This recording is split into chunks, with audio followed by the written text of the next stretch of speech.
کامیابی کس کا نام؟ اللہ کو پا لینا، اللہ کو ساتھ لے لینا، اللہ کو راضی کر لینا۔ اور ناکامی کس کا نام ہے؟ اللہ کو کھو دینا، اللہ کو نہ پانا، اللہ کا ساتھ چھوٹ جانا۔ تو اے دنیا کے تاجروں، زمینداروں، اے دنیا کے مالداروں، سرداروں، کس کو راضی کرو؟ کس کو ساتھ لے لو؟ اور اللہ کو ساتھ لینے کا راستہ محمد الرسول اللہ، حضرت محمد مصطفیٰ صلی اللہ علیہ وسلم کے رنگ میں رنگے جاؤ۔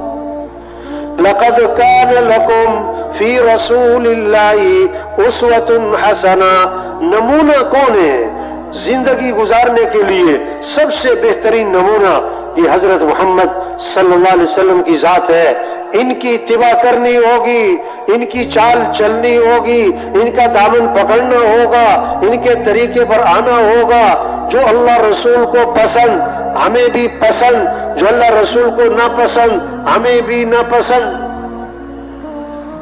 ہاں، سب سے زیادہ عزت والے حضرت محمد مصطفیٰ صلی اللہ علیہ وسلم ہیں۔ عزت چاہیے تو نبی کی اتباع کرنی ہوگی۔ سب سے زیادہ کامیاب ترین ہستی وہ حضرت محمد صلی اللہ علیہ وسلم کی ذات ہے۔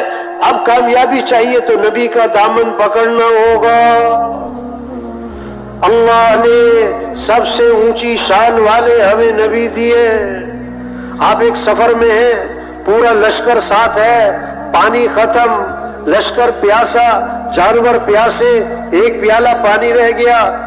آپ صلی اللہ علیہ وسلم نے اپنا ہاتھ مبارک اس پیالے میں داخل فرمایا تو آپ کی انگلیوں سے پانی کے چشمے پھوٹ پڑے، سارا لشکر سیراب ہو گیا، پانی ختم نہ ہوا۔ صحابی فرماتے 1,00,000 بھی ہوتے تو پانی ختم نہیں ہونا تھا۔ اور کتابوں میں لکھا ہے آب زمزم سے بھی زیادہ برکت والا پانی وہ تھا جو آپ کی انگلیوں میں سے نکلا تھا۔ تبلیغ، او بھائی اللہ کو راضی کر لو بھائی، اللہ کو ساتھ لے لو بھائی۔ کیسے؟ حضرت محمد مصطفیٰ صلی اللہ علیہ وسلم کی اتباع کرو۔ جیسے دودھ کے ساتھ سفیدی جڑی ہوئی ہے، شہد کے ساتھ مٹھاس جڑی ہوئی ہے، شہد سے مٹھاس جدا نہیں ہو سکتی، دودھ سے سفیدی جدا نہیں ہو سکتی۔ حضرت محمد صلی اللہ علیہ وسلم والے اعمال کے ساتھ کامیابیاں جڑی ہوئی ہیں، عزتیں جڑی ہوئی ہیں، خیریں جڑی ہوئی ہیں، برکتیں جڑی ہوئی ہیں، بھلائیاں جڑی ہوئی ہیں۔